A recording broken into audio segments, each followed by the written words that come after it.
did it, so don't even try me. Anyway, good evening, good day. It doesn't exist there. So good night, good evening, good day, and welcome to another exciting episode of Live from Foreign Ohio. Two. So no, this is the Real Tennis Podcast, the Roger Federer of Tennis Podcast, and we are here with another exciting edition, following JLR78 at Twitter, I think, and her At Twitter, exploits. you are a Well, mess this morning. I she's want on the world Twitch. to know you are a hot mess. Go on. I haven't had breakfast yet, so now so you zip it, okay? Zip it. Okay. So Okay. we are following her exploit in Cincinnati or Mason or Farron, Ohio, wherever she is. But before we go any further, let me introduce my co-hostesses with the mostesses. We have Andrine from Solely Tennis Travel. How are you, Andrine? It's another early morning for you. Yes, it is. I haven't even had tea yet. No, it's good. It's really good. I'm excited to hear Here. Gina's tales. She's doing the solely tennis traveling this week. Damn it. I know. You should be, because usually you're the one who is out and about giving us a live feed. And I'm so jealous, but I love it. Excited to hear about you. And she's rubbing it up with the biggies, apparently. She only makes friends with the biggies. And the biggie himself, we have Janina from Farron, Ohio. How are you doing, girl? Oh, I'm well, you little peasant. Oh. You know what? Look at this.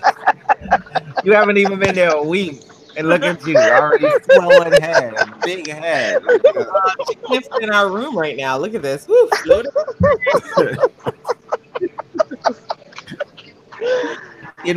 to be another hot day here in Cincinnati. That's what's happening. Well, you should be happy there's no rain. Yesterday when we were doing the podcast, I kept thinking, why won't they turn on their TV?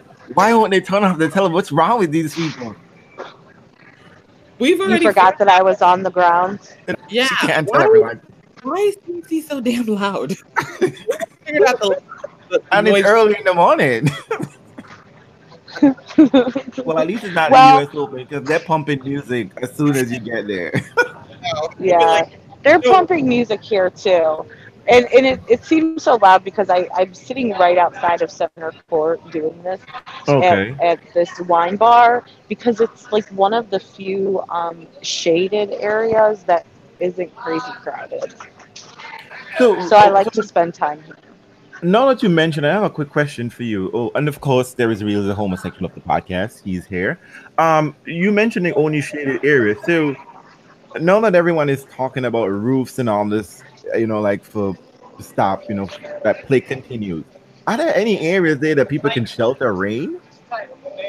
Not really. There's not a lot of place here that. So where I am right now, part of it is located actually underneath Center Court. So when it rains, people will congregate here. There's the food court, has like a big tented area, and then there are only two other places that go underneath buildings. There's walkways and stuff above that you can go. There really isn't a lot of shelter here when it rains at all, and there's not a lot of shade here. Exactly, from the rain and the sun. This is really an outdoor tournament for them. No, but here, what's really odd? Tony and I were talking about this yesterday. They actually took some seating away from some of the shaded areas that existed last year. I don't know why on earth you would ever do that. They want to prevent homelessness. They don't want homeless people to come to that event. Maybe you gotta get a ticket to get in. I know, but Yeah. Well, I remember the year that I was there with you, it did rain quite a bit. Remember? Because yeah. I think it was a late night semis or something. And yeah, we were just sheltered by that bar. I felt like after a while, you ended up with not many people in the crowd because I think at the end of the day, it's just settle around, and then come back.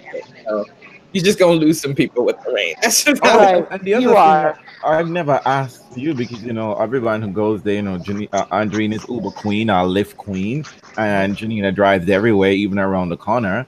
But is there public transportation that goes to and from there? Yeah, it's called Uber. Oh.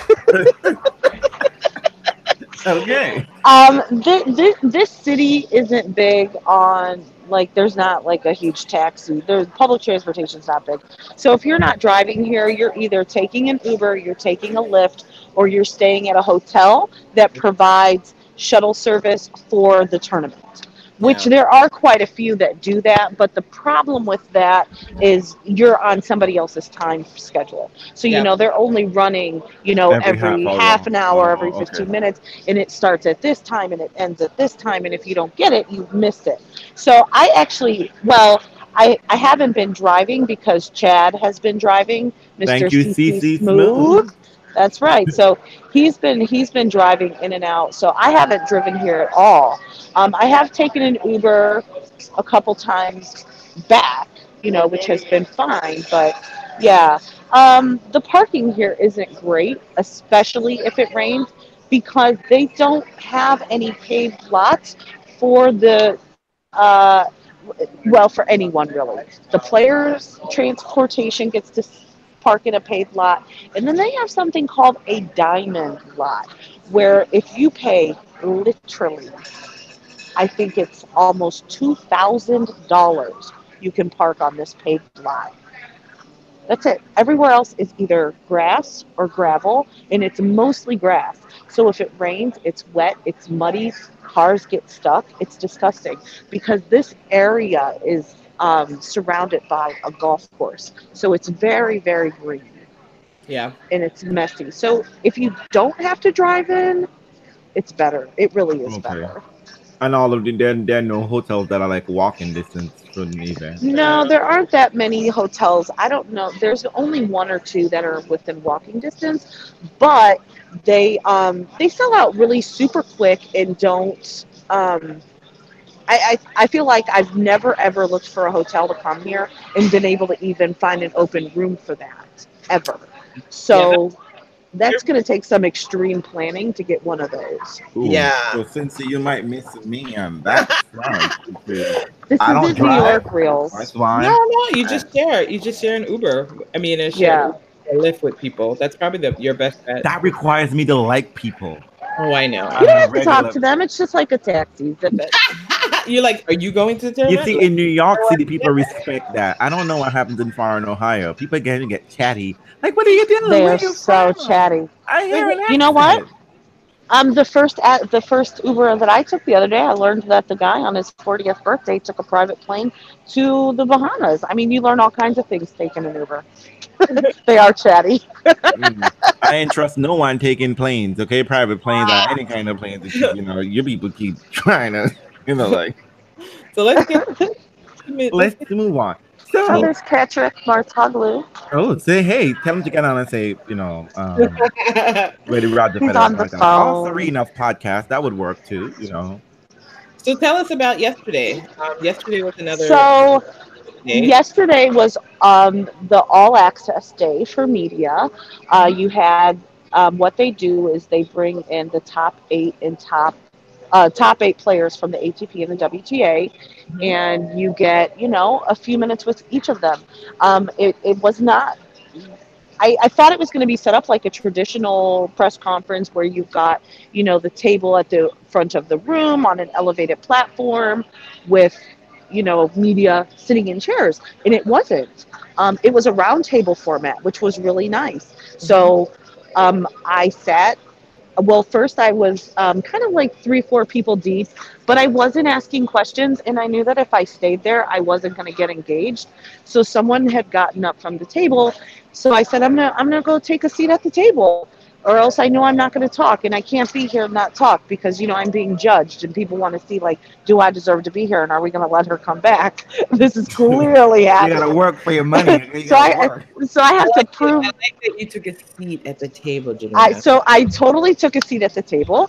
I feel like I got some looks like, who the fuck is she? Why is she there? I'm a seasoned pro at this. But you have to take advantage of the opportunities given. You don't know if you're going to get them again. So I took a prominent seat at the table, and I Ooh. sat literally one person away from Petra, from Wozniacki, from Kerber, from Federer, from Chilich, I mean, from Zverev, it was very nice. So It's what a they good did, thing. It's a good thing you left here before Andre and I talked about Chilich yesterday, because had you You might you not have couldn't have been been, you couldn't guy. have oh been that close to God, Chilich.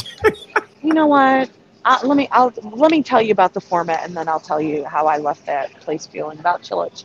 Um, so they brought the players in, they sat down literally at a table with us, and you just kind of shoot off questions with them, and it was really nice, and it was open and free, and some are better than others. I got to tell you, I was most surprised by Caroline Wozniacki. Mhm. We all know how I feel. I said, can I call her the golden retriever? And they're like, yeah, you probably should do that. James and Jonathan would. Not that I really would, From the body but serve. right from the body serve. So I was. People left. People. She was sort of towards the end of everyone, because of course they didn't go in the order that they said they were going to be going in. That seems to be typical here. Just show up when you Um, can. Yeah, it's timing. right. And so everybody was just kind of hanging around waiting for Federer to come in, and everyone's kind of like, oh, Federer will come when he wants to come. It says 1 o'clock, but when he's ready, he will come, and they will let him in. It doesn't matter what's going on, and kind of like, because that's just how Federer rolls, and he does what he wants, and you work on his Of course, he's schedule. a leader. Yeah, and I'm just like, all right. So everybody's waiting for Federer, and we think he's coming, and in comes Wozniacki. And then someone came in and said Caroline Wozniacki was coming. A lot of people left. They didn't want to talk to her. They said that she doesn't give you anything, and that it's always the same thing all the time, um, and that her answers always seem very scripted, and people left. So you know what? She was great. Why? And because she was thoughtful, she was friendly, she was not scripted. The best part was at the very end of her interview. Um, she was asked about, I believe the question was about Serena's coming forward talking about um, the postpartum depression and whatnot. Hmm. And Caroline totally took it. No, I'm sorry, that's not what the question was. The question was about Billie Jean King and how they have to. I did not know that when you're a rookie on tour, you have to go to like almost a training to learn about the Yeah, history. they teach Yeah, So in school. she was yeah. talking about that, and someone asked if she felt that this changing of the guards through generations, basically, is it successful? Did she see it being successful? Did she see younger players coming up learning how she did? She got to learn from Billie Jean King and Venus and Serena even. And was this getting passed down? Is this legacy getting passed down? And she started talking about that, and she said, absolutely, I feel like the WTA is in good hands. And she started to talk about the Me Too movement a little bit, and it had the opportunity to go there, but it was the last question, and they totally swiped her out of there. But everybody in there was surprised at that they saw a different Caroline Wozniacki than they typically see. So I was prepared for it to be shit, to be honest, because nobody wanted to talk to her. Everybody talked about how bad her pressers usually are. They're not original or anything. And then everybody was like, wow, we haven't seen that from her in years. Why do you think? So, Maybe the people she don't like left the room. I'm just. you know what? Maybe. I don't know. I don't know.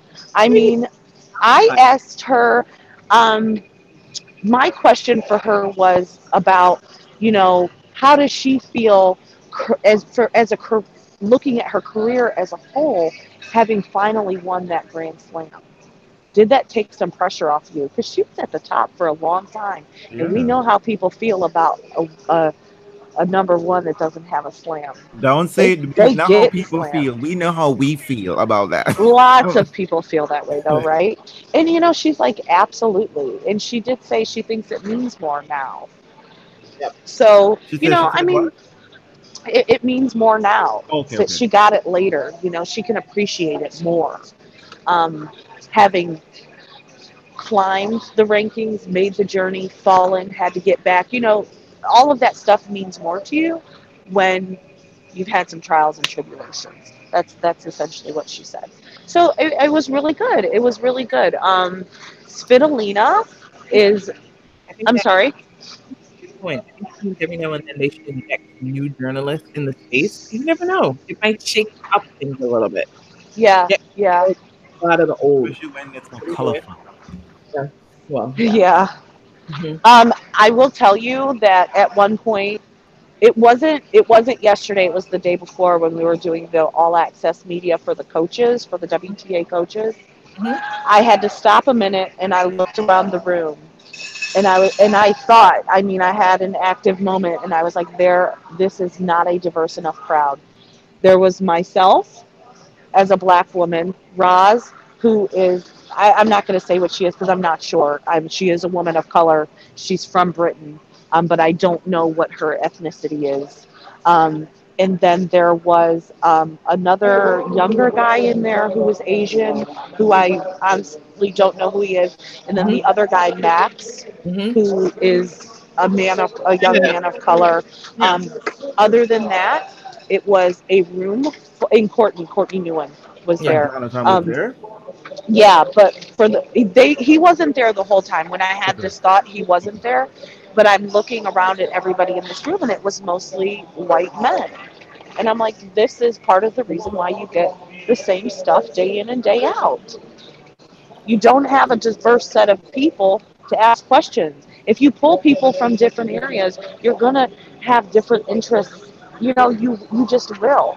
I mean, I saw that with myself. I didn't ask any questions like other people did, and I don't know if it was because I knew or what, but I didn't fall flat. Like I engaged people, um, so it was definitely a thought that I had that this is not diverse enough. That I am sitting in a room mostly with all white men.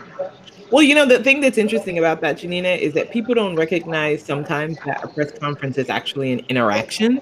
No, So they don't, and they they're didn't. always They thinking about the player, but it could be about who's in the space and back and forth. And maybe you're getting the kind of experience out of a press conference because it's the same core group Right. project. Well, and you'll get that even when it is a more diverse group. I mean, this one woman asked Caroline Wozniacki and she asked Angelique Kerber if just some silly questions, some light questions. She asked them both the same core questions about who's the best driver, who's the best dancer, who has the biggest heart. And what was nice about that and interesting was they both actually answered it the same exact way.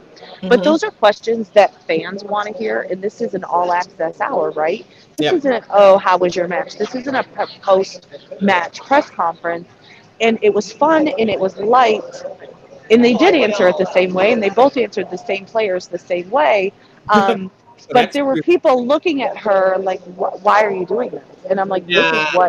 this really is what people want. Yeah, Another those are the off-court questions. When we covered tournaments together in the past, those are the kinds of questions we wanted to ask too, because it's different. It changes it up, and it is before any all of it, right? because We Right, and right. typically players don't really engage um people on their social media, right? They might post, "This is what I'm doing," and then boom. And you Right. know what I mean? They don't necessarily sort of like ever so often, I think, now, because I guess it's a trend in other areas, like ask me questions and that sort of thing. So you always get a sort of a manufactured thing, but a manufactured product. They all look alike. All of the players' social Yeah, media which is content is why I think similar. people didn't want to talk to Wasiaki But because also the that's other just thing what they too is that expected. but I also think they don't realize that that's also part of them too. It's part of the history of the dynamic that they've established with her. Let right. me tell you this. Nobody asked. I wanted to ask, but I didn't want to be the person that didn't talk to her about anything about tennis because I know people catch a lot of shit for that. Yep. Her engagement ring is so big and blinding, it almost looks fake. Holy You should have crap. asked. You should have asked. Listen, it's like the size of a peach seed. You or should have no, been like a like, pair. girl, I You, mean, you you should got that you at should ask Zales? you I should felt ask like her you should ask I. her and Serena to hold their rings up together. I just saw Serena's on her hand. I was like, what the Oh my God! It's like, are your muscles bigger in that arm, girl? Because damn, that's big. It's beautiful though. It's beautiful. hell? So Oh, you yes, said something about Spitolina. Sorry. Spitolina is so incredibly thin that I did not recognize her. Yeah, she And mentioned that she's had some massive weight loss. someone did ask her about it. Hmm. They phrased it as Chris Everett said, Hmm. and she had daggers in her eyes, and she said, "Who said that?" Mm. She was not happy to be asked about her weight, but you know what? She is very thin. She looks unhealthy. That's You know what? That's so strange. um, her arms, Wait. the top of her arms, where Hold her on, hold on, hold on. biceps. Hold on, Janina. Andrini, you were trying to say something? No, I just said it's weird that athletes get offended about weight questions because weight and body is a part of your sport. When Right, when anybody gets trying to make Yeah, especially in things like tennis. huge Like right. weight, physicality, it's such a huge part of it. Well, you have to understand though too. The question was phrased as so and so said that you look too thin, that you slimmed down too much, and you look unhealthy. It Yeah, wasn't a general question about her body and what she's doing differently. So I yeah, think that's why she was, immediately Okay, put on right. And as guard. a woman, the Um, questions do come across in a certain tone yeah, you got to be when careful asking us women about our weight, right? not only that, how the perception of when you ask a woman questions about weight, it's always in this guise that she should be like this perfect, unattainable figure, as opposed to when Right, asking men about weight, it's just a matter of like fitness. right. I think you can ask them both on the level around. Right, you can, Well, but I mean, I think in the framing around women, it's kind of different. I think you have to approach that question a bit yeah, different. I think you do too. And she was obviously not happy about it. She wasn't happy about it. I will tell you that out of all the people that I talked to, you know, she Caroline Garcia was she was okay. She's really interesting looking. I heard a lot of people say I can't believe how beautiful she is. I don't know that I would call her beautiful, but the way that she looks on TV in court is so not how she comes across in person. She has a very striking face, but Hmm. I wouldn't say beautiful, but you definitely want to look at her and take in her Yeah, features. she does. She does Yeah. strike a very She looks impressionable. so different on TV than she does in person. That was interesting. Petra was oh, can I tell you that both Angelique and Caroline said that the worst driver was Petra? Caroline said she's never even been in the car with Petra, but she doesn't want to be in a car with Petra because she's heard things. And all I can hear in the back of my mind is never get on a bus with Petra. I almost said it, but I didn't because then I would have had We to knew, explain we knew, myself. we knew. She does look like Good. she does look She like a drives like reckless she driver. conducts She her looks like she's matches. gonna speed. Actually, you know what, Janina? She reminds me of you as a driver. I think she'll be like you. She's just like, what? This is 50 miles an hour in this zone? What the hell? I got a new car. I could go 100 in this area. That's Petra. Oh my I god, could she's like see. Claire. She's like clueless. Yeah, yeah. Did they ask her about her driving? Did anyone ask Petra herself? No, because she came. I think she came.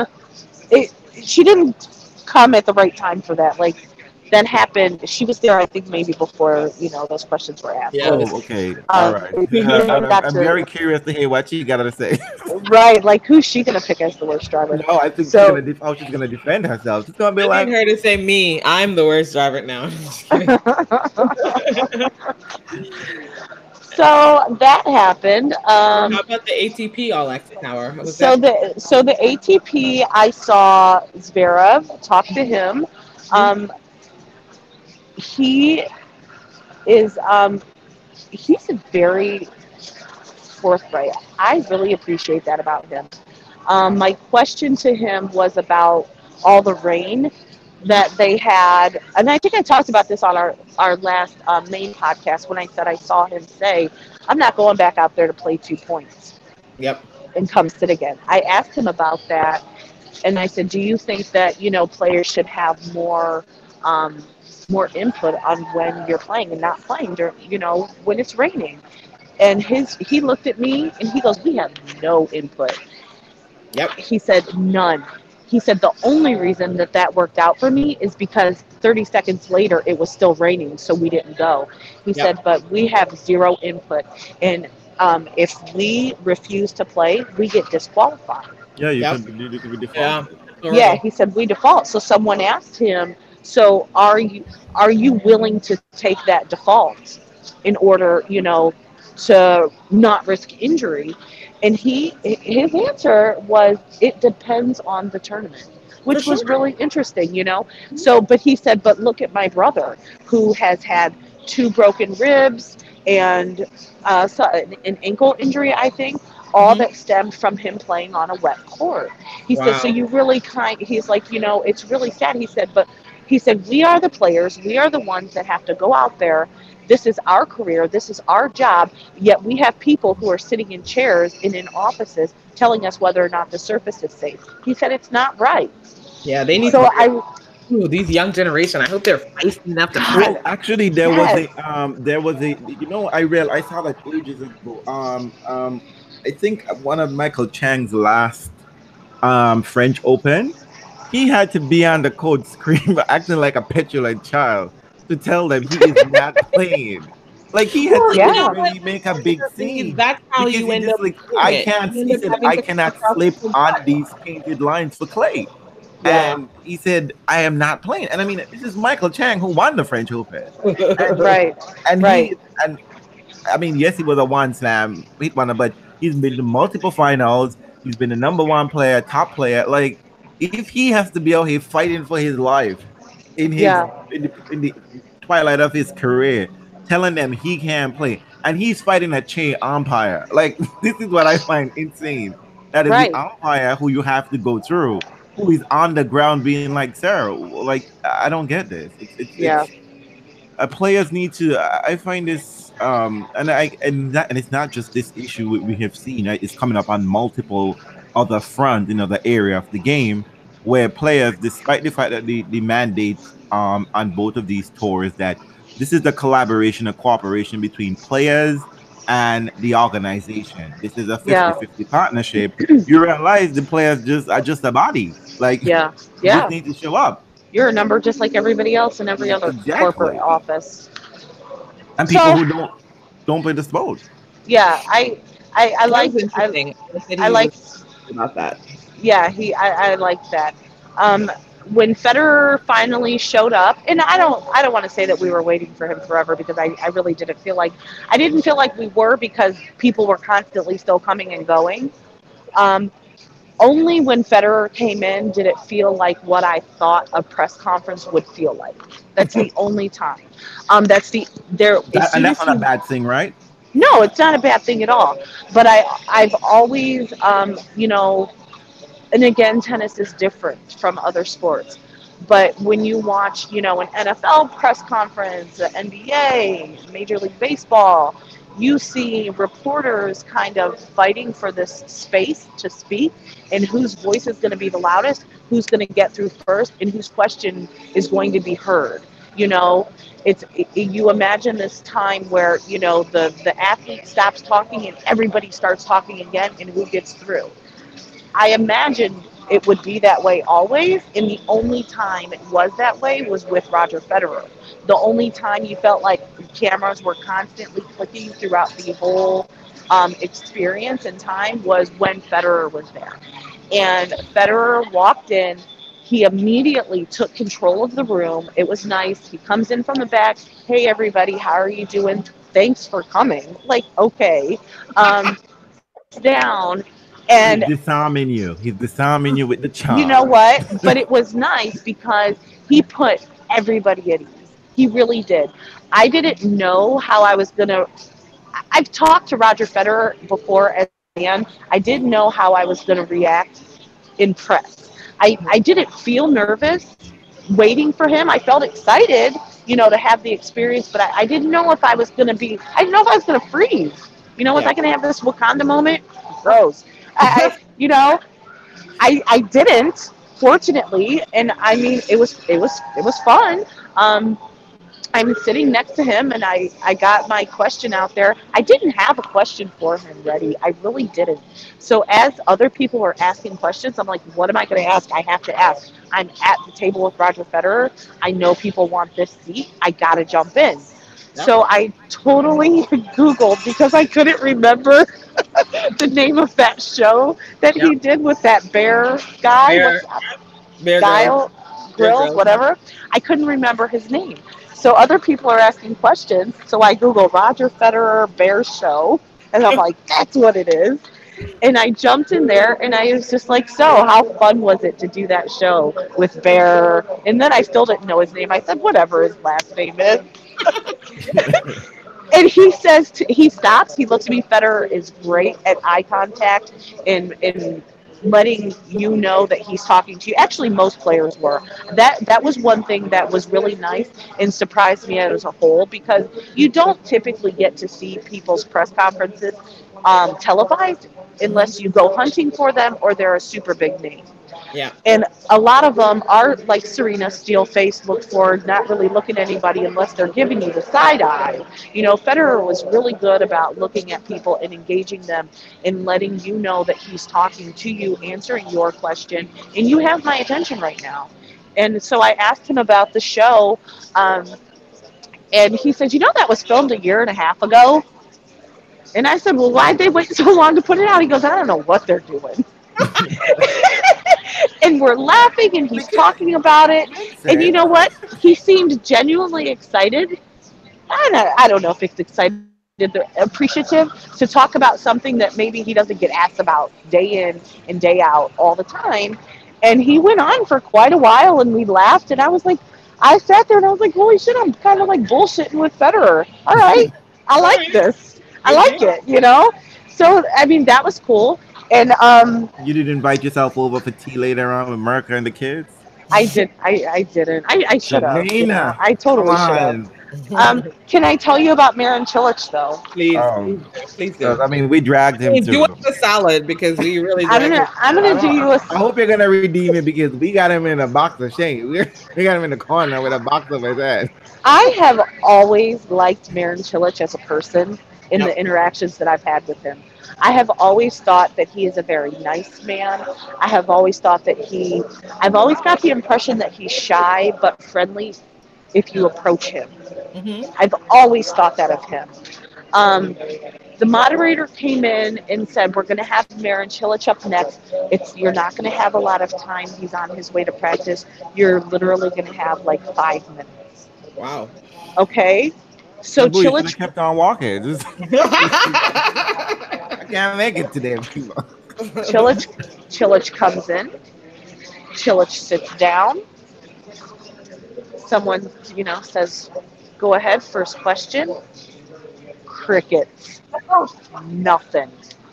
Not a damn thing. The pause was long enough that he made a face like, is anyone going to say anything? And I felt bad for him. And I just said, sorry, you been to Kings Island? And it lightened him up, and he laughed, and he What was is like, Kings no. Kings Island is the amusement park located directly across the street with like roller coasters and stuff. Capital of the world, yeah. So he said no, and I said, why not? And he said, because I really just don't like to have that adrenaline rush before I play. He said, I want to go there. He said, but I always feel like I have to come back. He said, I've been to some other amusement parks. And because I said, well, do you like roller coasters? He said, I do. But he said, I don't want to expend all that energy and excitement, before I play, which is understandable. Right. Nick doesn't have that problem. Obviously not. I mean, meanwhile, that's how you played your match against Rafa, didn't it? You were right up on the top, going up, and then all the way down. But he was very, Cilic is just nice. But you know what? So that happened. So that happened where no one wants to, seemingly talk to him. And then Jonathan from the Body Serve asked him, and it was so appropriate in this moment, do you feel like your career successes have basically flown under the radar and that you don't get the credit you deserve. Because the truth is, we're sitting here with a player who is in the top 8 of the world, who has won a Grand Slam. He's done really well for himself, but yet nobody even wants to ask him a question. You know what? You know what? He would have been asked a question if he had eliminated Rafa. I'll tell you, you would have. You know, That was that question yeah. for You know what I sure. mean? That's the thing. If you get a big result, a real big result, like that's the problem with Tillich, unfortunately. Is that yeah, he's respectable and decent, but he doesn't boss anybody. You know what I mean? You're Right. not bossing anyone for a win. You boss Kay for a slam, but everybody kind of feels like Kay did all the heavy lifting in that slam. And You lost Federer, but you lost two of the finals. I mean, granted, you were injured in one of them, but you know, like when you create these opportunities for yourself and then you don't take them. Yeah, so and that's unfortunate because I think if he had beaten Rafa 6-1, 6-2 in Canada, that press conference would have been popping. And that's for sure. For sure.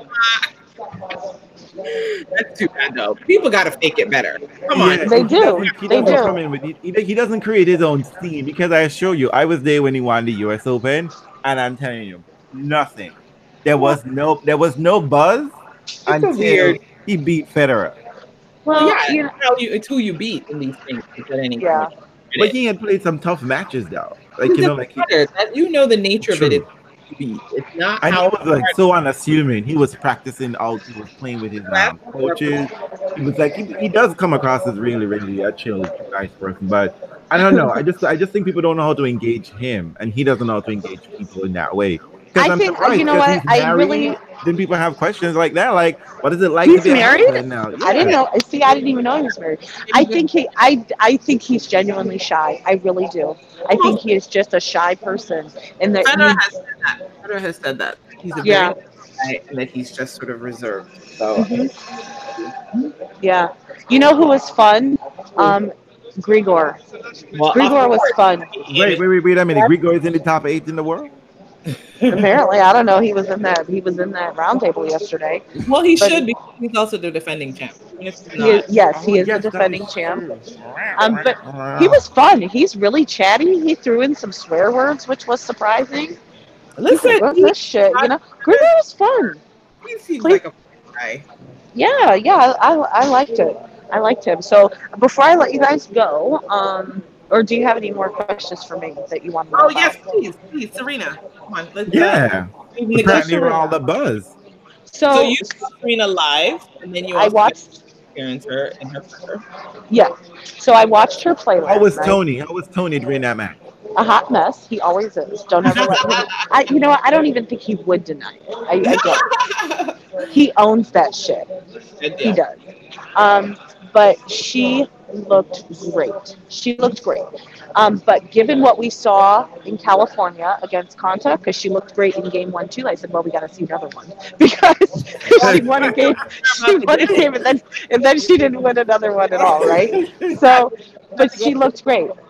And she looked great in appearance. I really liked her kit. I loved that dress. I liked the color. I don't know how it came across on TV. I saw some photographs, and it looked really red. It's actually far more orange. Oh, it looks really? Red. Yeah. Wow. It's a more reddy orange. I would have put my hand on the block and said it was red. I swear to God. I'm sure you would have, because in every photograph I saw, and then when I saw highlights on TV, it did come across really red, and it's not. It's a really unique orangey red color, and I really, really liked it. So I liked that.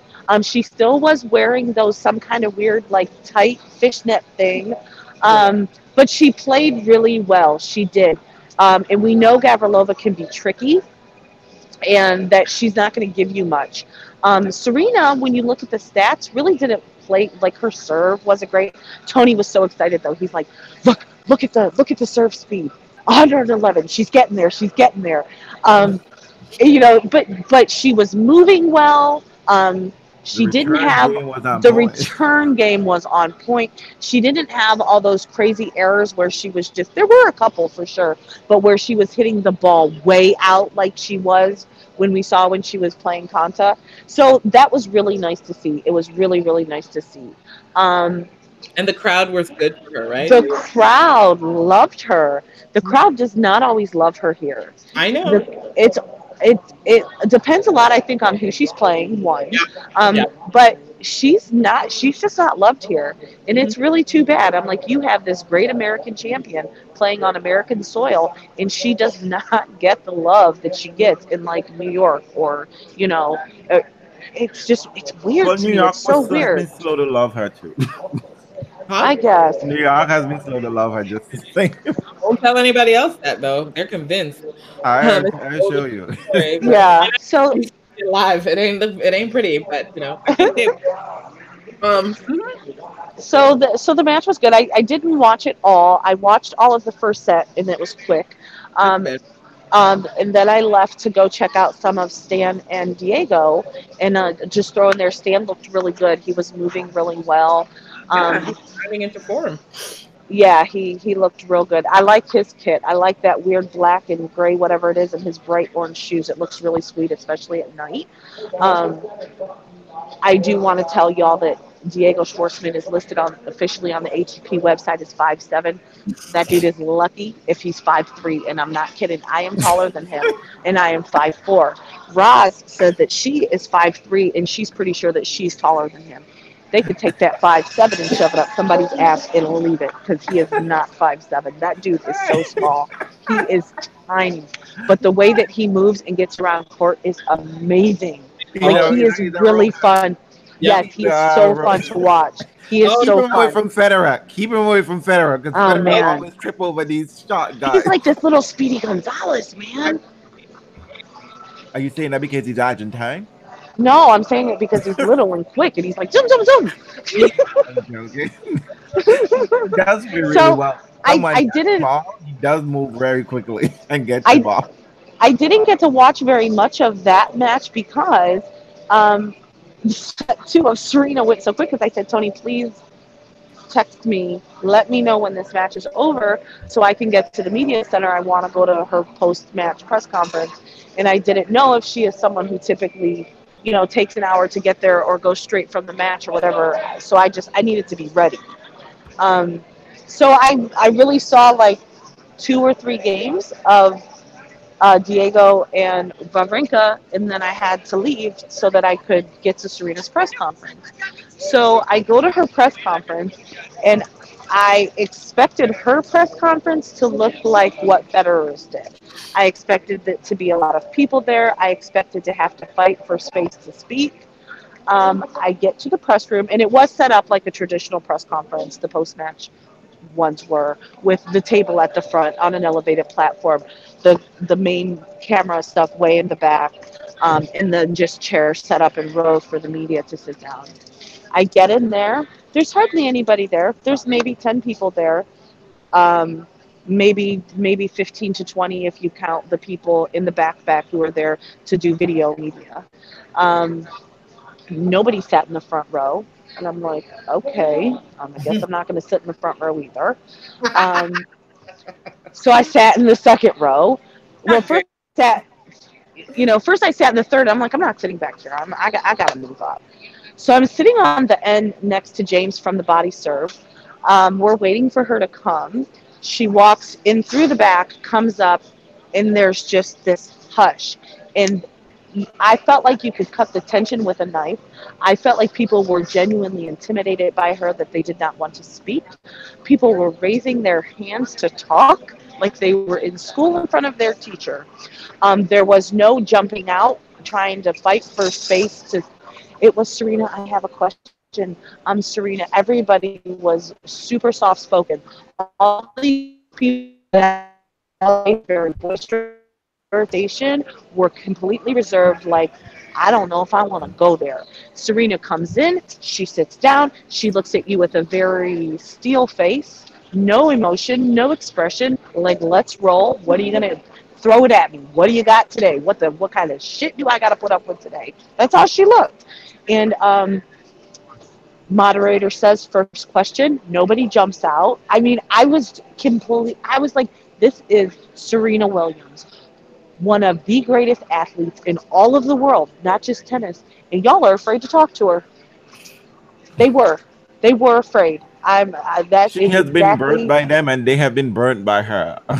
Well, So you know what? She walked right past me when she came in, and she definitely recognized that I was the new person in the room, and looked at me like, "Who are you?" She did, and I'm like, "All right, all right, all right." you've been You checked, know, Janina. You've been checked. because I Mum's the word. Mum's the word. I've What's that? experienced these pressers. Mum's the word. hmm um, Huh? because I expected her press conference to be a frenzy, as a Federer one was. I really didn't have a question ready for her. But Hmm. then when I saw how there was no one there, really, I thought, I got to say something. Yeah, you got some questions you can I ask her. got to say something. And I'm sitting next to James, and I said, I don't have a question. I said, I got to ask something. He goes, Yeah, you do. And I said, I'm going to ask about Quay Quay. No, you know what? So, When Janina mentioned to this, I thought Quavo was a rapper. See, I don't know which world I'm living in. You don't, that's because you don't And stalk then her she said, Instagram and then feed. she said, she's going to send me some videos that's like, oh, a music video? Is this some kind of new dance that's out there? Or like something? And she said, of Olympia. And I was in my mind, I'm just like, Because Olympian. you gotta follow Instagram for these tales. Apparently, you Oh my. do. I didn't know about So, Quay Quay either, but I figured there'd be something. So then when she said, like, so oh, okay. for anyone who's listening that doesn't know, Quay Yes. Quay is Olympia's baby doll who she tends to abuse. And Serena makes these videos, and she's like, Olympia, don't you Quay Quay like that? Oh my God, it's my grandbaby. Stop it. And they are quite funny. So I said to James, I guess I'm going to have to ask about Quay Quay because I've got nothing. And I don't want to ask the typical, Yeah. oh, you looked good in the match. Like, I'm not here for that. That's not what we do here on this podcast. I'm not going to do that. Um, if these types of questions make it so that I never get invited back, so be it. I'm fine with that, and I truly am. So he says, you know what, you should. I said, why don't you ask about Quay Quay? He said, Janina, I cannot, but you can. And I said, so you want to make me look like the ass? He said, no, no, no. Yeah, because He's our podcast, we got different missions. Our podcast is a fan well, podcast. It's a mission. it is a fan podcast, but That he would be made right for the players. I think we try to do that too. We try to advocate for the players when they're not even trying to advocate for themselves. No, I well mean, he also, but we're humans. We're humans. The whole point of Right. this is his that we're point, but humans talking sport, and we don't get we he don't. he looked at me and he said, listen, I am a gay white man. I cannot talk to Serena Williams and say wait, wait. I will get so burned for that. He goes, it can't be me. I can't say that. He goes, I will be looked at like, who the fuck is this white man trying to talk to me about a Quay Quay? He said, but you, as a black woman and a mother, can approach her like that and it will work. He goes, it will never work if I do it. I said, okay, I'm gonna go with it. We're gonna see if it's gonna work. So, there's this lull in questions, and I said to Serena, I mean, I didn't just jump out there with Quay Quay. I said, I'm a mom, and I know how I felt when I became a mother. And I said, when you became a mother, I said, is this your greatest achievement? And her face kind of lit up, and she looked at me and said, and she thought about it, and she said, yes, of course, of course. She said, this is my greatest achievement, and I said, but it seems like you also have another new addition to your family. And she kind of gave me this look like, how a dog looks at you when Yeah, they they like sniff the something out. turn of the head, like, huh? You know? And I said, you have Quay Quay.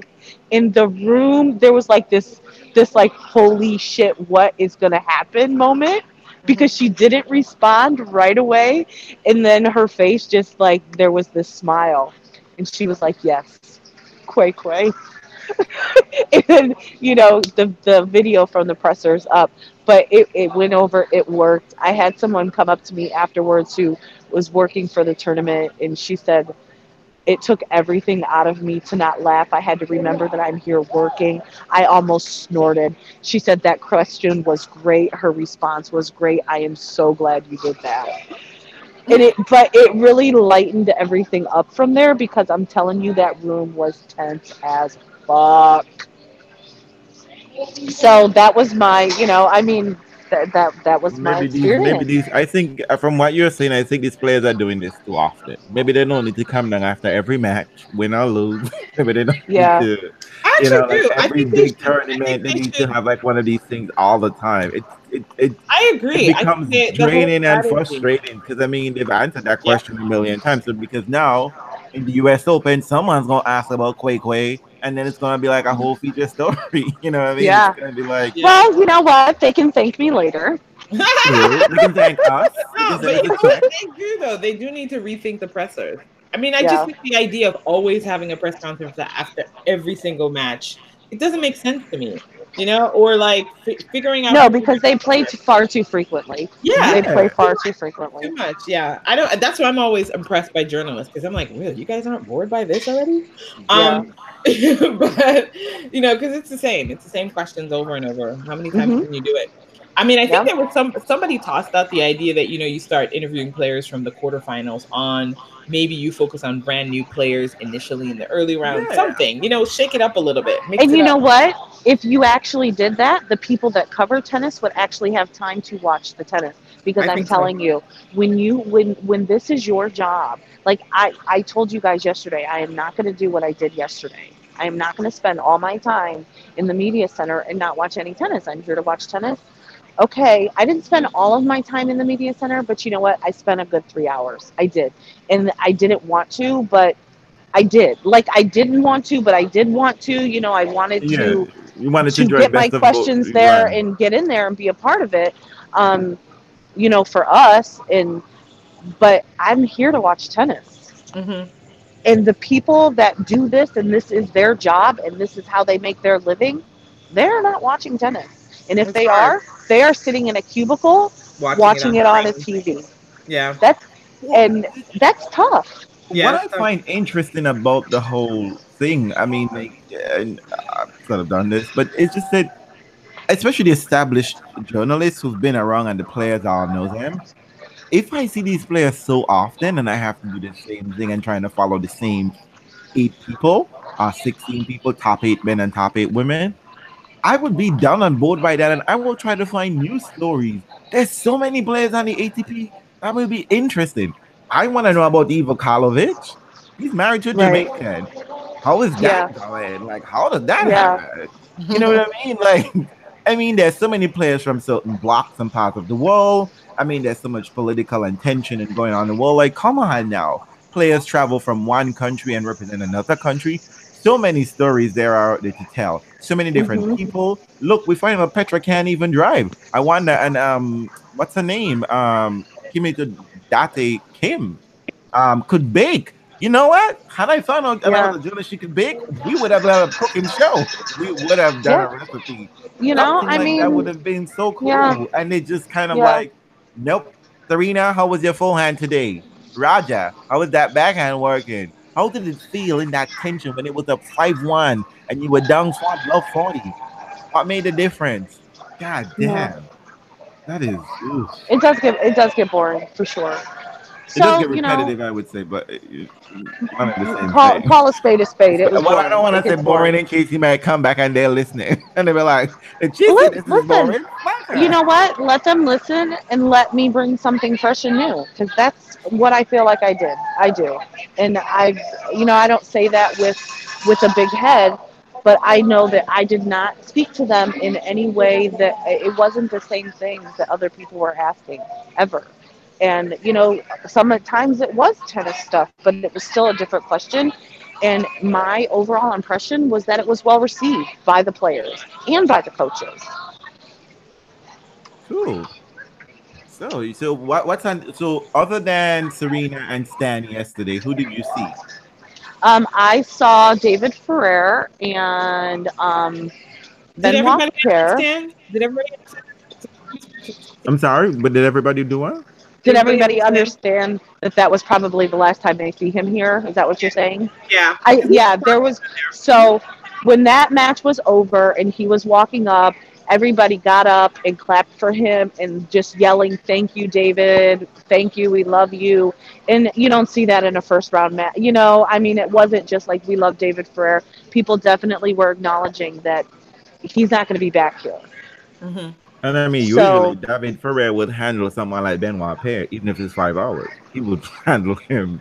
So, Yeah. Did he say why So he's that was retired? nice. Is He's I mean, I retiring. just think he's just done. He's just done.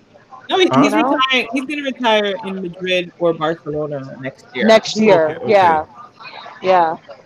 And he has a wife and kids, so I guess Yeah, that's what it is about. Yeah. Listen, you know what? If this aging core crop of players, this is unusual. You know, I know, I I definitely still know think because that- Andre Agassi retired at 32. At about the Yeah. same age. Yeah. You know, I still think back to the So- fact that people used to talk about the fact that no male player was winning when they were a father. Do you remember? Right. Now it's now almost we have top expected. 5. Pop out a baby and a major is in the future for you. Yeah, Yeah. now the whole narrative is shifted. So yeah, I mean, he's retiring at a kind of a normal age. Yeah. You know about age. So I saw that. I saw TFO choke a match away again. I watched the end of Kuznetsova reels. Let me tell you something. Her kit in person does not translate on TV. It looks really good. It really does. And it shows off that You tattoo on won't her back. convince me. You won't That's convince me. okay. I don't need to. But I'm telling you that it looks really good. I She know, looks shows off her good. tattoo. Yeah, It- she was it And, shows and off. it is an impressive tattoo. It is It a is very an impressive impressive tattoo, but she is so fit. I don't know what she's Very, done, but her body very. She looks has great. changed somewhat. She looks really, really good. Yep. So I saw the end of that. Oh my God, I watched a little bit of Cornet Ostapenko. Listen, their games were taking me. They were taking so long to even finish a game that I stood outside of the stadium for almost 20 to 25 minutes just to get in on a changeover. That a changeover, people, is every 3 games. I mean, it was insane. I was like, oh my God. And finally we were like, no, we got to get out of here. This is not working out. So I saw that. What else did I watch? I watched a little bit of Novak, but I watched that from the media center, so I didn't really get a feel from how he looked. I was too tired to hang out for his press conference. So I wanted to go because I wanted to see him in person. I wanted to look at his body. I wanted to see, because I've seen him on TV and it looks like he looks better. It looks like he's put on some weight, and I did want to see that in person. So I'm going to try to see if I can check him out a little bit today at a practice or something. Who? Djokovic. Oh, okay. What else did I know I watched more tennis than that yesterday, but you did a good it, job. it was a good day. Yeah, that's great. So today I'm just doing the tennis. I'm gonna say goodbye to you guys, and citizen, right? You're regular citizen again. so I'm gonna go and check out Naomi Osaka. One question. my We plan just have right one now. question to you. So Yeah. you are willing to say this is your last time. You will accept that. You are like one person from Federer, and we still don't have any audio of Federer saying "Real Tennis Podcast" is the Roger Federer Tennis Podcast. If that would have been a for question Andre, of mine, you did well, but for listen. me, this failed. This is suck. Oh no! Totally suck. Thank you so much, though. Thank you so much for being Yes. your real, authentic self. There, it's really hard. I've done it before, and you get in that room, and you do feel like you need to perform and become somebody a little different. So thanks for especially after I was told by the lead media credentialing person that we're testing you out. I mean, I was told that, so I don't really know if I passed that test or not yet. I guess we'll see next year. But you passed Maybe like denied, our test. cancel, delete. Yeah. Delete. Wait. But you passed our test. Thank you so much. I know this is new. Everything is new. Janina, think about this. You know what? Let me just let you all know, real tennis fans. When I'm gonna go flash in a memory here, but when I first started talking to Janina had not even been to a tennis tournament, and now these many years later, you have gone back and forth to Cincy forever, and now you have covered it. It's wonderful. It's wonderful. It's a wonderful. It is. Leap of faith to put yourself out there and do something. And you're also dealing up with the hobnobs of Twitter people on tennis. Oh well, they're just lucky. They're just fortunate to even encounter Janine Mix. She's fabulous, but Wow. Oh, thanks. No, it's better would feel that way about her than her girl with the simple. we love you. Thank you so much for doing the heavy lifting and reporting for us, and also just have a really good day today. Enjoy being a fan Yeah. again, and drink Take up. some I pictures want with your um phone with some people. Because you know Angie. your child would want some of that. And bring some Angie is perfect food. arriving tonight, so I get to meet her. I'm excited about that because I wasn't going to stay today, but when I saw the order of play, I was like, oh crap, Serena and Roger are the night ticket. I have to stay. So Yeah. my original plan was to not spend the whole day here. I was going to leave after the day session and just head home, but I'm now going to stay one more day, and so I'm excited that because I know people are coming in today. I hope to meet at Bad Toss at some point today. Mhm. Yeah, she's Yeah, Yeah, this. You know what I mean. Quiet as it's kept. Since he's a Federer town, so this match tonight is going to be. it's going to be lit, and I'm It's excited. going to They be do love him here, so They I'm love him excited here. to be. It's very crowded. Have Yeah, fun. I'm surprised. I'm excited to be back in my original form and at the pool. I'll Bring a talk to little, you guys soon. so drink a what little you were bit of telling us is alcohol for that us. the Wonder Woman came back to be Diana Prince, right? You came back to be right, which is kind of reversed, right? Oh The god. ordinary superhero is a reporter, but you're a superhero when you're the Hey, reporter, as hey. is human when you're Much love, okay. much love, much love. All right, Enjoy. guys. Take Okay, bye care. bye. Bye. Wow. It So that was fun, Andreen, was a lot of and fun. Ooh, yeah, you know she's what's having so a good funny? time. When I almost, when Janina leaves, it's like, whoo, that noise goes right I away. know, It's like right? that buzz, that like live tennis buzz and hub. But you know what? That's really underground vibe because that's how it feels there. There's just always a little bit of a hum at a tennis Oh, tournament. and it's a good thing she do it in the morning because usually when we do it at the US Open, there's always yay! There's always Well, cheers in I the tried to do background. it. Remember, we did it in the bathroom once. All you got were flushes. And we did it in the empty Armstrong. Armstrong Stadium. I've done it in Armstrong, and I've done it at well, not at a wine bar, but at one of those C-rated areas close to the bathroom. It was like right outside the bathroom. Listen, sometimes the bathroom's the quietest place you can find. That's I think how I reported from Cincy the first time we were there together. So but that It was fun. really So great. she's having a good time. So Yeah. I think there's been some news. It looks to me as if the US Open has given its wild cards. oh really? Yeah, and I think the wild cards have gone to Victoria Azarenka. I think one has gone to Stan. Okay. And also might have gone to Svetlana actually. So yes, former US Open champion Kuznetsova? Stan Wawrinka, Tim Schmieszek, Michael Moore, and Okay. Noah Ruman, US Open wildcard recipients. That's really good. That's lovely. That's lovely news. And I guess Svetlana Kuznetsova needs a wild card? I think she does actually for the US Open. Let me see. Really? I think somebody was saying that they wanted her to get one. So I'm trying to figure out what that's about, right? So that's kind of weird, huh? I'm a little surprised by that too, but I have to double check that. No, there's nothing about the women. It's just that the news has just been about the ATP side. Oh, okay. Yeah.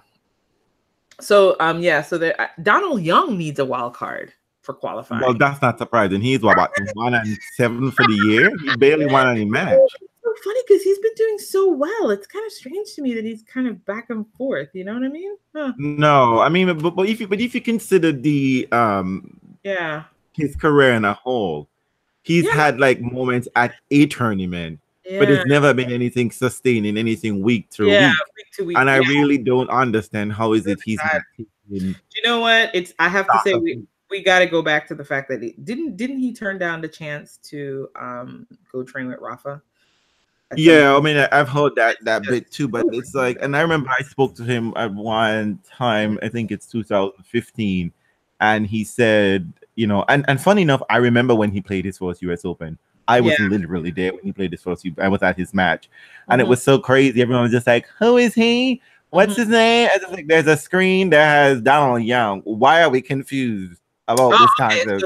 So apparently yes. So Azarenka, Kuznetsova, Amanda Anizamova, Claire Lou, Don't know her. Michael Ball. Claire Lou, yeah, she had a really nice run last year if I remember correctly there.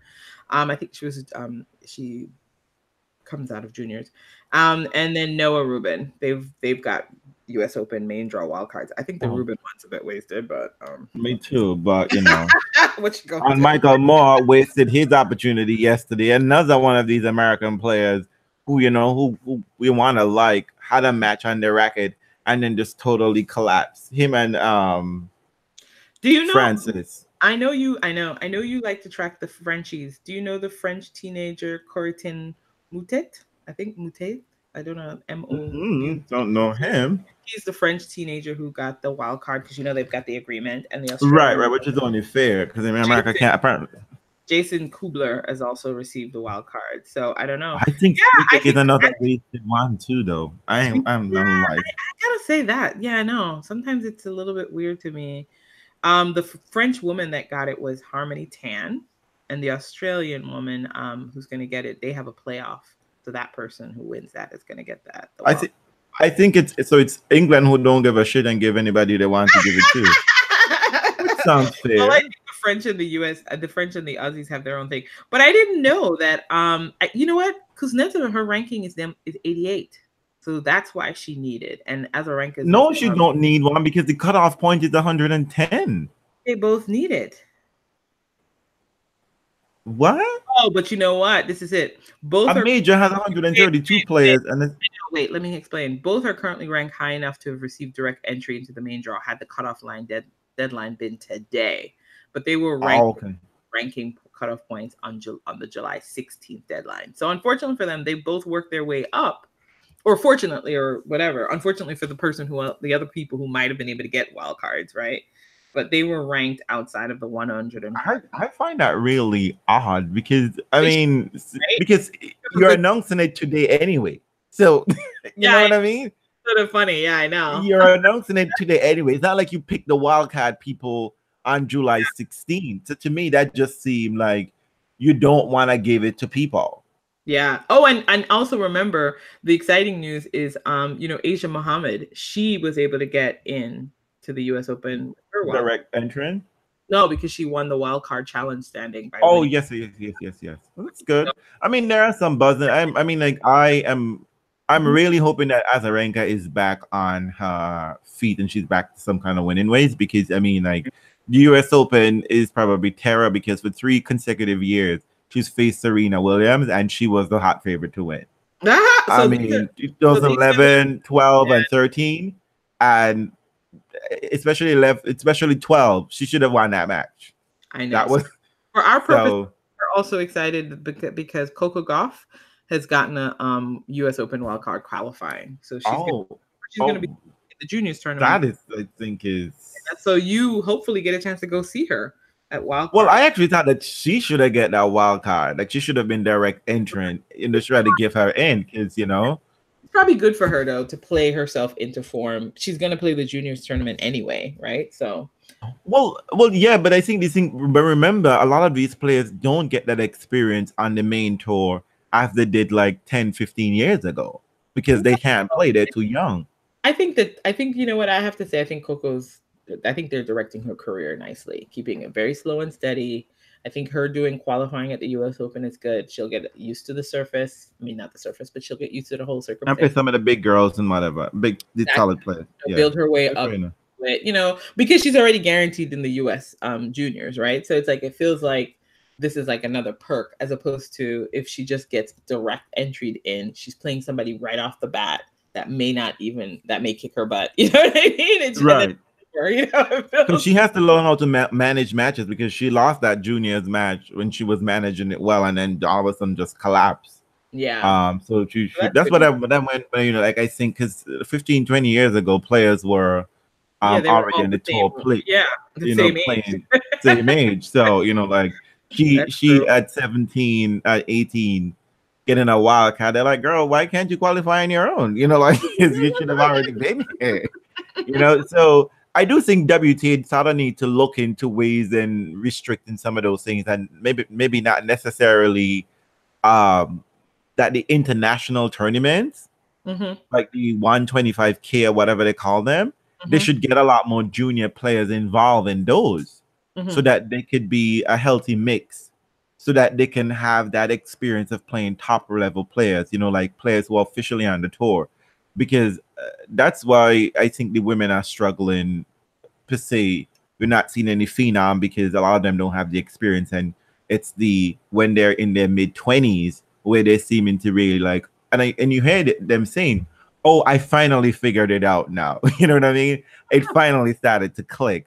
I understand how to manage the match, manage my schedule, manage players and coaches, and figured out how to win, etc., etc. But yeah. Something I wanted to talk about, but I guess when Janina comes back, it's a coaching situation because I was ESPN made a point this week Mm-hmm. to show us all of the on-code coaching, even when the match was going on. They would go to commercial Mm-hmm. when the on-code is happening, and when they come back and they're playing, we were gonna give you the on-code coaching, and I was just like, one, I don't need it because the man ain't talking to me, and it's not. However, I perceive his information is irrelevant. It's how the player's taking this in, right? But what I often find, and Janina said something that I was interested in when she said that, when the players, it's how the coaches bring down the numbers so that they can see, because it's almost like they don't believe them, Oh, yeah. and I thought it was interesting because I watch a lot of the coaching. It's almost like it becomes so adversarial. Like you ask this man to come down and help you, he's telling you something, and then you're getting upset. Like, I've been trying that. Like, can't you see? And it's like, no, you have not been trying that. Like, that's not what you've been doing. And also, what I find is interesting is that they know that the match is going badly, of course, because they can see the score line. But there is no way that what is clear is that they're not trying to figure it out themselves. They're hoping for like some magic remedy or some magical information to come in at that point. You know what I mean?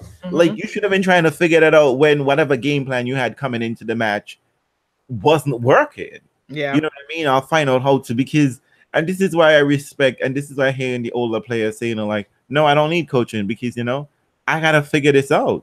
Because you see the older players on court trying something new or whatever. And I mean, granted, there's some days where you just won't get it, right? The other player's too good in whatever the case. But I just find on a whole, get rid of that thing, because it's creating a situation that it's not helpful to the player. It just doesn't come across.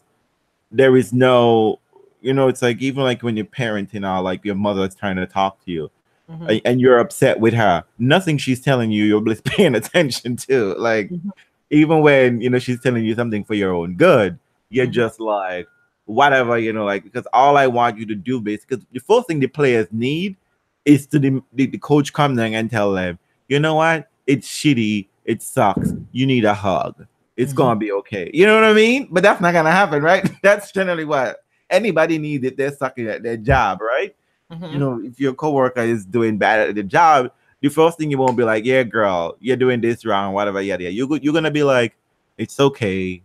Come, Mary, let me give you a hug. Come, John, let's go outside for a breather. But they can't do that. They can't leave the court. You know what I mean? They gotta sit down and take that beating. So I don't know. Like, they should spend a lot more time trying to get the players to the emphasis. The coaches like, figure this out on your own first and foremost. Only call me down if you wanna test the theory. You understand what I'm saying? As opposed to me. You know what I mean? Like, what do you think about this? What does the numbers say? Would this work? You know what I mean? Because clearly they're not, sometimes, they're seeing the match differently from what is actually happening. But I don't know. I think the question becomes, I think people have always been on the assume that having a coach there really helps people change things up.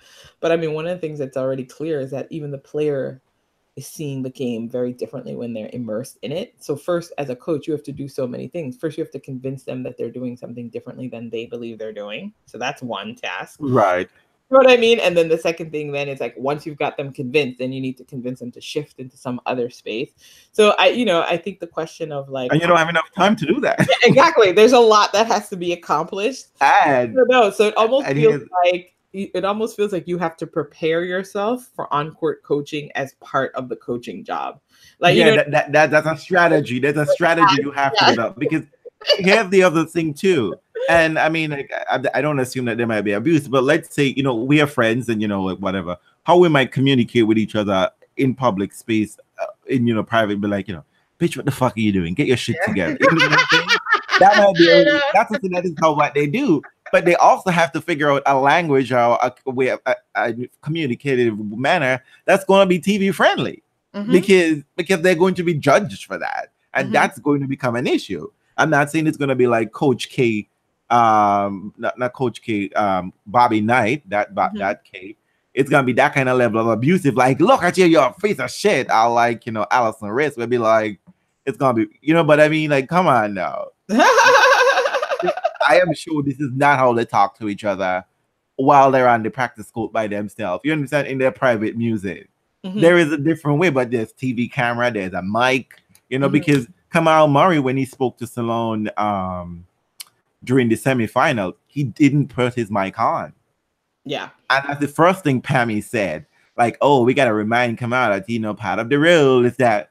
But, well, there's all this rules about it, because part of it is the performance. Because on-court coaching is both a performance as well as a necessity, apparently. And that just tells me that on-court coaching rule never had the players in mind. They never had the players out to be effective in the insertion of the game. It was part of it being TV friendly. That's really what it was. And it was also an opportunity for us to try to draw people closer to the game. Like, they're out there, but you don't know what they're thinking. Maybe this could be an opportunity to then provide you some insight, and I think they're making a direct link between like what a player's thinking to what they're doing. But we all know that that's not how the real world works. Like, but that might be sexy for team sport though, where there is like plays constructing around, but not for like an individual sport where every point can be so different. You understand what I'm saying? And there isn't just one hole to get the ball through, right? You have like like there are many different ways to win a point. So I find that, like,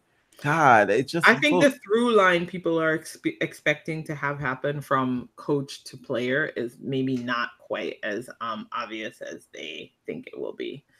So, but I listen, we can have a much fuller conversation with Nina about this now, because we know she's had a chance to talk to coaches and they have had plenty of things to say, pro and con. So let's look forward to doing that. And so who do you think is gonna win? We didn't even talk about that. Who do you think is gonna win Cincy this year? I don't know. No, maybe Djokovic. Maybe Djokovic might actually finally get it. I mean, and so if Djokovic wins Cincinnati, that means Cincinnati is done. It's not gonna ever be next year. Like, you can't have that seismic shift so quickly. I don't know. You never know. I want to say Federer, but it's hard to see how the draw is playing out. I think he has a good shot there because it is a comfortable tournament for him. The surface really suits his game. He typically does well there. But I think I think that's the likely probably final. I think they're. I'm not interested in Federer winning, Masters number 31 or whatever it may be. Yeah, and going to lose the U.S. Open. I'm not interested in that. That's kind of been the trend. Either way, it goes one way or the other, right? He does really well at Cincy, and then I could deal with that. I could deal with that in Shanghai, Paris, and Masters. Like you could win those and not win the year-end championship. But I need for you to win another U.S. Open. 10 years after the last time you won one. That's going to be a hot story. I'm not saying any of that, but I definitely don't think Grigor is going to defend. But I think what's interesting. Oh gosh, girl! It'll be interesting to see how hard he works to try to defend it, though, because I think he knows he's been playing sort of like hit or miss tennis. Girl, even Grigor even trying to win Newport, so I don't even know what you expect. I have no. And you know what? The fact that when you reminded me that, I have to say, like, all this while I was giving Sasha all the credit and say Sasha has 2 Masters. Grigor has 2 Masters. He has the year-end championships and Cincinnati. But you can't tell, right? No, but last year was a breakout year. One of the things we talked about, though, was first and foremost that lots of people were missing. And, some of the things that people have said, and we all know that people have been blocked by just better players. And when they were away, imagine a tournament without some of the top guys. And it's like, better yet, Beyonce's out sick, Michelle can shine. Yeah, exactly. So it's just like I think that Grigor, it's a combination of things. Grigor is a solid player, obviously, but then there was a lot less people for him to get through. Right. And he was able to like thrive. And I think that I think now people are returning again. And so we'll have to see. Now I'm just curious. I'm curious to see Grigor's fight this week because trying to defend the title. I say round of 16. Round of 16, what here? Yeah. Probably. On the women's side, I wouldn't say Serena, but a little bit too much too soon. But yeah, but I think she's trying to navigate herself. That she's using this as a tune-up to learn how to manage herself. Because it's gonna be like she has to manage her resources. She can't play full out. And I think if you notice, I think 2013 was the last time she played full out. And I think that kind of changed how she approached, because that was the year she won every single Clico tournament she entered, and that wrecks your body. You know what I mean? So she is sort of like, because everyone points to 2013 as being like one of the best years ever for her on tour, which is crazy because she's there several years. She won 3 majors, but 2013 she won 2. But I think she's using Cincinnati as a thing to learn about how to manage herself at 37, soon to be 37, coming back from a baby, how to really play it, because she can get through a major and grit. You know what I mean? She can get to the second week, and find herself in the finals. But she has to learn to be like, when you meet an informed player, how do you handle that situation? Because the Wimbledon, sometimes as happens in WTA, the whole draw can explode. You know what I mean? There isn't a core group of consistent players which you can hone her skill against. I'm interested to see what she's gonna do against Petra tonight. Although Petra is, it depends. It depends, but still, Petra would be willing to have match number 2 against Serena. For sure. And I mean, yeah. God damn it is the second match. Fuck, I love my sleep.